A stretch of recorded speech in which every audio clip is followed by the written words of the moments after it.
Hi students, in this session we mainly discuss the question answer of third chapter, rotation and revolution. In another video I have discussed in detail about this rotation and revolution. Please follow that video to understand the detail of this topic.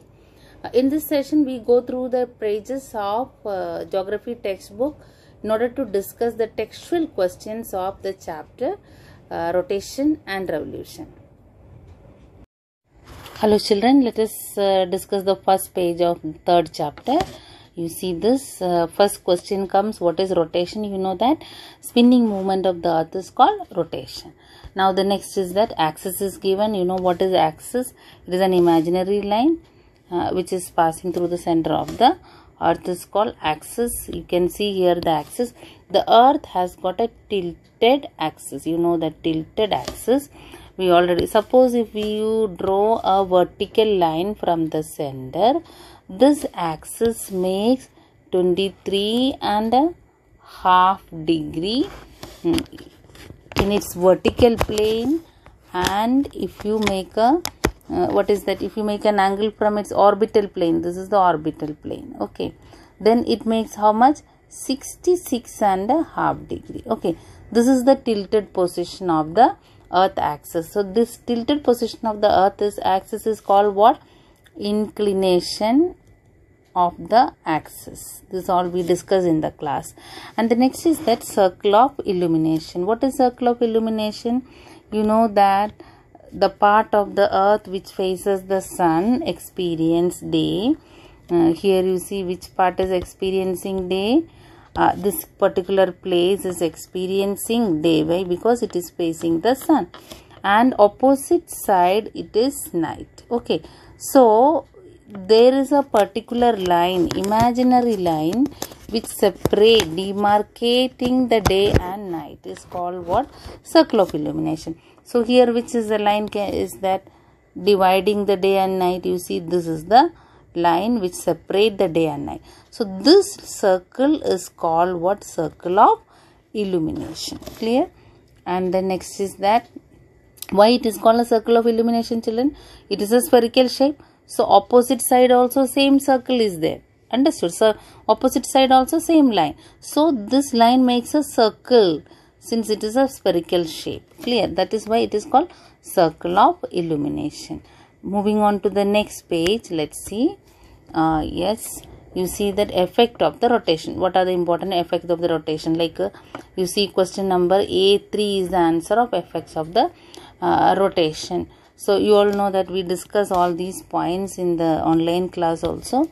You see that apparent movement of the sun, moon, stars, planet, everything you find moving from what is that? East to west. You see, if you observe sun rises in the east and it sets in the west. But actually sun is not moving, but the earth is moving from west to east. Okay, the movement of sun, the earth is from west to east. Suppose you see, if you travel in a bus, if you look outside, you can see all the object, trees and everything which are outside, they are moving just against of the just opposite of the direction of the bus. Similar way, what is the earth is moving from west to east, so that you feel that all the object, like all the heavenly bodies including sun, moon, stars and all other planets, they are moving from east to west. So this phenomenon is mainly happen due to the rotation of the earth.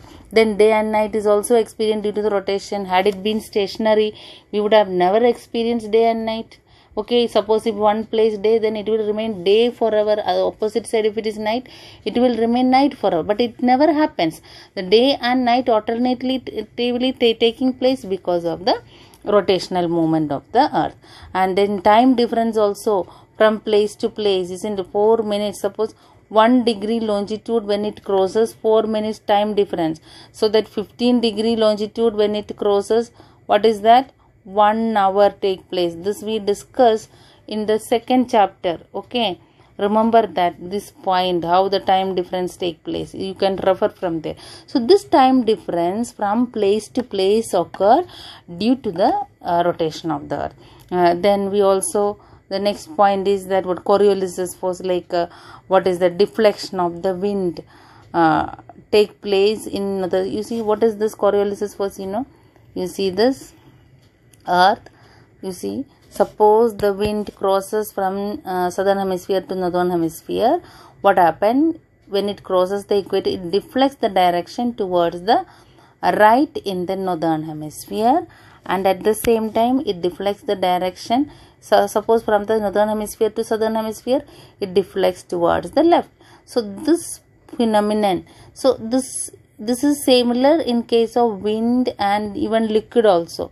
The ocean water and wind, all these things, what is it? They deflect their direction towards the right in the northern hemisphere and towards the left in the southern hemisphere. This particular phenomenon is called Coriolis force. Okay, this also happens due to the rotation of the earth. Clear? And the next point is the tides occur. We have tide, like high tide and low tide occurs in a day. Okay, twice in a day. This also, this high tide and low tide and all we will learn in the chapter ahead, which are the chapter in future. So that you don't have to worry, just understand tides occur twice in a day because of the rotation of the earth. Then the earth's shape is geoid, oblate, spheroid. You know that the earth's, we learned that earth is spherical in shape, but the actual shape of the earth is not spherical, but it is geoid. Geoid means like you see the middle portion of the earth is bulged. Middle portion of the earth is bulged, like the exact shape, we can say, suppose the balloon, if you fill the air and if you press from both the end, you see middle portion get bulged, you can observe. So that is a kind of shape the earth has got. That is why we call the earth's shape as what? Geoid, the actual shape. The earth get this geoid shape because of the rotational movement. Why? Because of the rotation of the earth, you see different layers, from the top, you see these top layers, they exert pressure over the inner lying layers. Okay, so due to their pressure, intensive pressures of the overlying layers, what happened? The middle portion of the earth get bulged, so that it has got a geoid shape. Understood? So this is what about. So these are all the effect of the rotation of the earth. Now what is the revolution? The spinning movement of the earth around the sun, the annual motion of the earth around the sun. What is annual motion? It takes 365 days to complete one round around the sun. So two type of motion. The earth spins its own axis, at the same time it revolves around the sun. So revolution around the sun of the earth is called what? A revolution. So it takes 365 days to complete one revolution.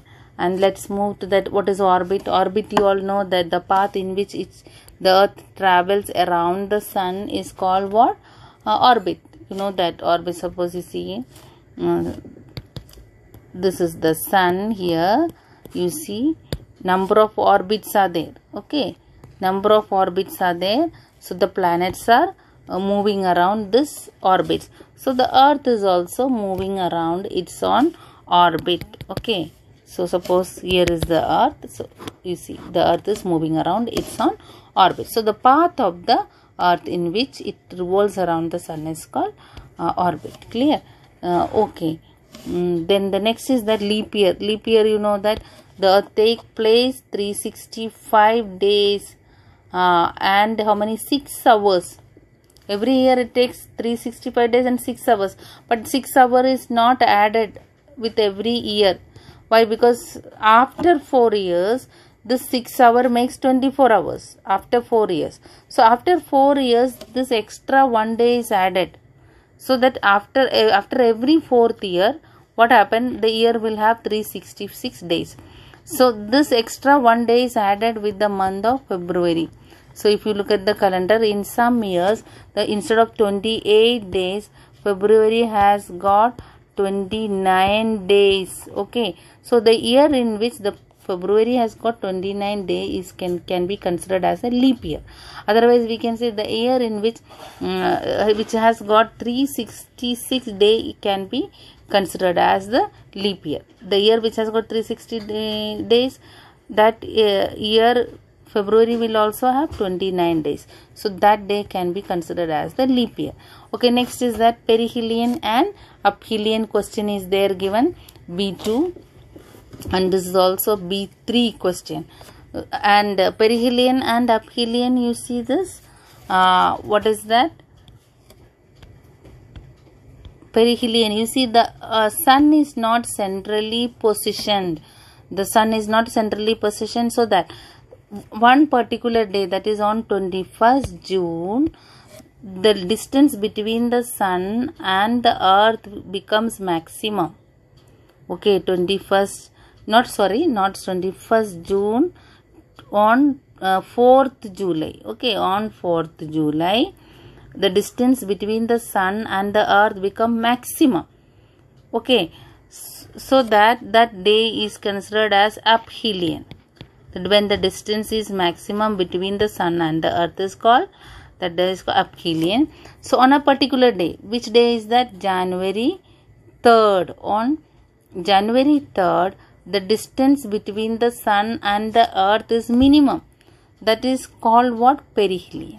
Okay, that is called perihelion. Okay, so on January 3rd, the distance between the sun and the earth is minimum, so that is called perihelion. And the next is that we discuss what combined effect of,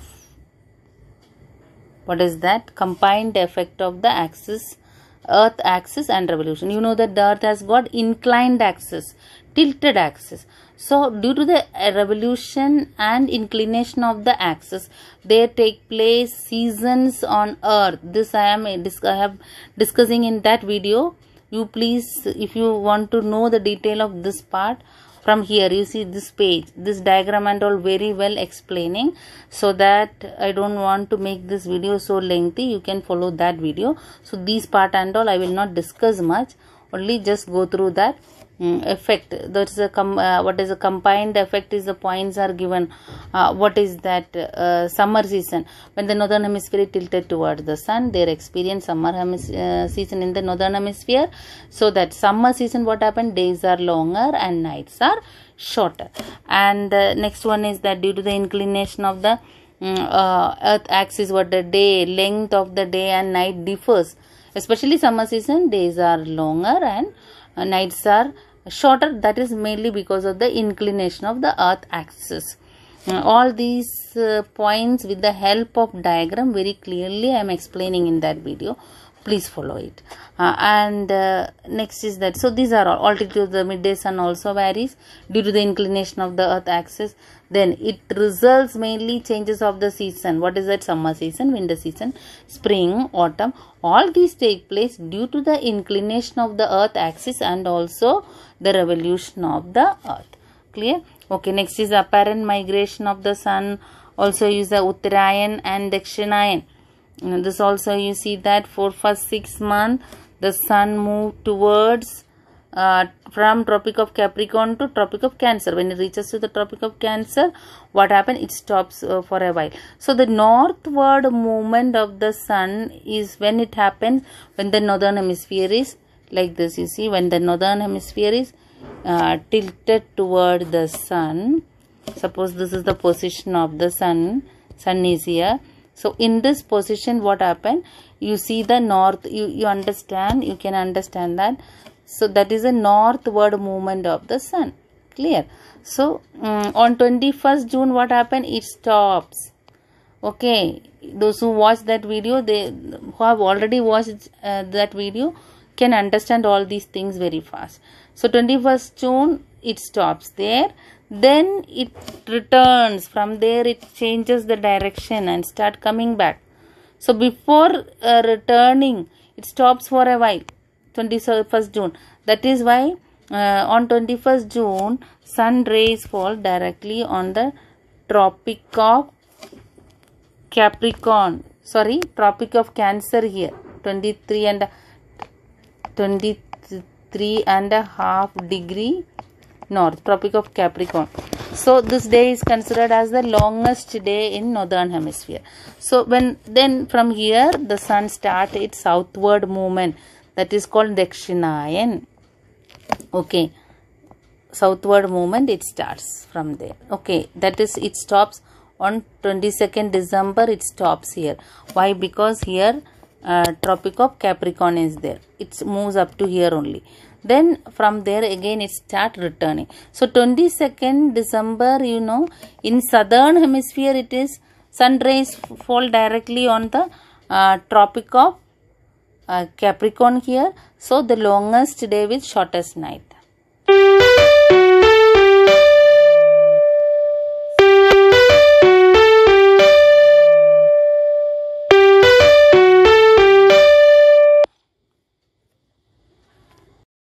So children, you understood what is Uttarayan and Dakshinayan. Yes, you see here this diagram, it is for Uttarayan, that is northward movement of the sun, and this is southward movement of the sun. So now let us move to the next one, and question answer you can mark down from here. And here you see this is the diagram for changing of season given here. This diagram I am not explaining now because I have explained in detail in a previous video. So just points also I am not discussing because very well in much detail I have explained these things in that video. You have to just see that question answers are marked here. You can pause this video and mark down the question answer in your textbook and study. Yes, and yes, here you see here also question answers are marked. Okay, so season when we discuss summer season, winter season, that means 21st June is considered as what? Summer solstice, and 22nd December is considered as winter solstice. Then autumn equinoxes. Equinoxes means equal day and night. 2 days are experiencing equal day and night, that is 23rd December and 21st March. You can see from this diagram it is very clear. Yes, and the next is that question answer you mark down from here. You can take the screenshot or else you can pause the video and do it. And the next one you see here also, you see the midnight sun. So midnight sun is experienced in which place? Norway. Norway, a number of people visit. This is a beautiful sight. What is midnight sun here? On 21st June, sun never sets or rise. It remains in the horizon. Okay, in which place? In Norway, that is in Arctic Circle. That means in the North Pole. Okay, in the North Pole, the place called Norway. Suppose you see the earth. Where is the North Pole? This is the, here is the North Pole here. So in the North Pole, the place called Norway. What happens is that sun never sets or rise. It remains in the horizon for 24 hours. This particular phenomenon is called what is that? Midnight sun. This phenomenon is called midnight sun. So the Norway is known as the land of midnight sun. Norway is called as land of midnight sun. So mark down the question answers. Then the twilight. Twilight means what? Diffuse sunrise, in which we receive before the sunrise.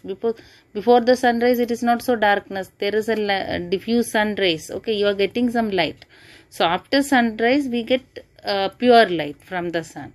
So before that we get the diffuse sunrise before the sunrise.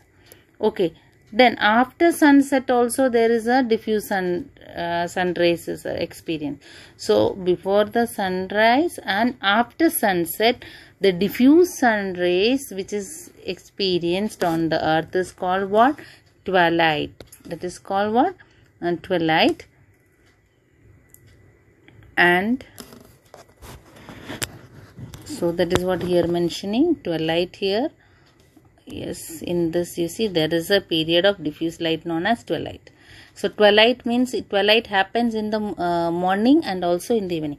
So the diffuse sun rays which in the morning is known as what?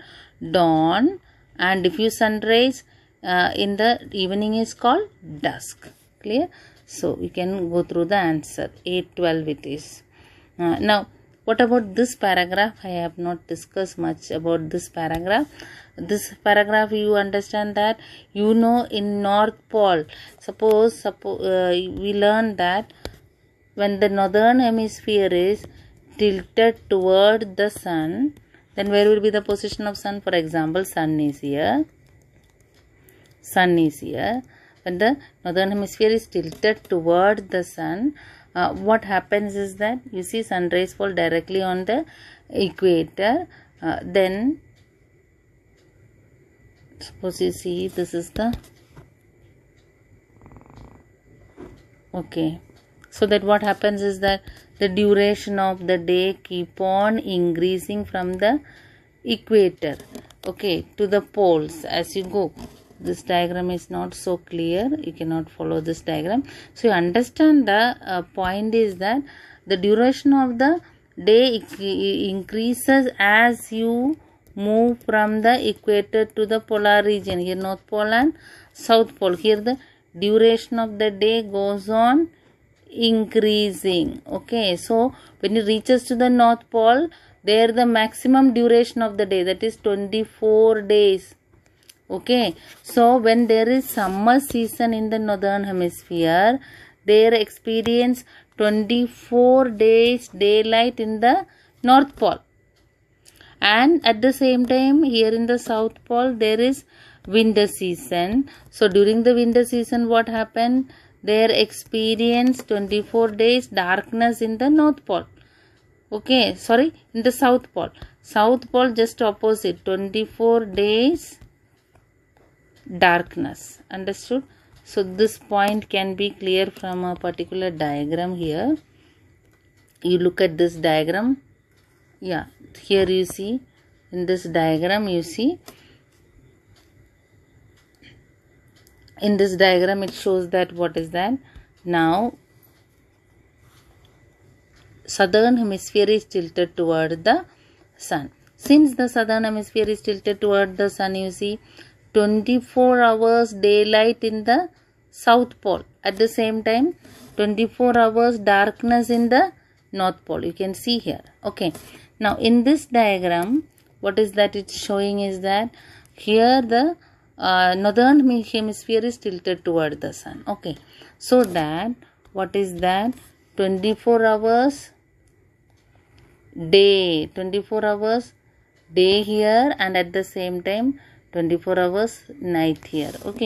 So this is what happens in the polar region. So that means if a particular hemisphere is tilted towards the sun, what happens? Suppose northern hemisphere is tilted towards the sun, North Pole experience 24 hours daylight. At the same time, South Pole experience 24 hours darkness. When the southern hemisphere is tilted towards the sun, South Pole experience 24 hours daylight and North Pole experience 24 hours darkness. So this is what explaining in this particular paragraph. Clear?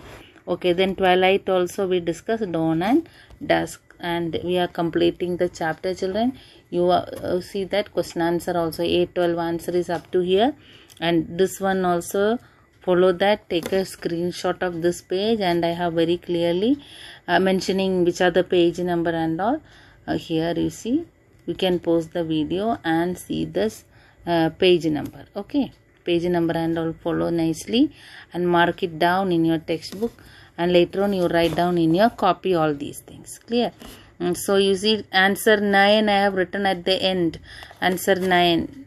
You see this. What is it? On June 21st in India and Pakistan, these what is that? Sun is overhead. In which other country on 21st June? India and Pakistan. Why? Because India and Pakistan is lying in northern hemisphere. 21st June is the longest day with shortest night in northern hemisphere. So the countries in northern hemisphere, all the countries, they will have overhead sun. Clear? Then Australia and New Zealand are lying in the southern hemisphere. So 22nd December they have the overhead sun. So countries in southern hemisphere. Clear? The next one, here also you see page number, everything is marked here. Some of the answers, in this one, This one you see the page number clearly. E3 answer, C7 and E3 I have written here at the bottom. You can see from here and write down. See the page numbers here. You see, you can pause the video and follow it. And you see that C3 answer, or the region between Tropic of Cancer and Capricorn. That means tropics. What do you mean by tropics? Here the tropic means the region which are lying between Tropic of Cancer and Capricorn. Now answer is that what Australia is, they are experiencing summer during the Christmas season. You see, usually Christmas season, December means we have winter. Why? Because we are in the northern hemisphere. India is lying in the northern hemisphere. But you see, no, Australians, they do not have winter season during the December. So why? Because that time southern hemisphere is tilted towards the sun. So that is exposed directly to the sunrise. So that what happened? They experience what is that summer during the Christmas season. That means in the month of December. So children, I am winding up the video. Just follow it and mark down the question.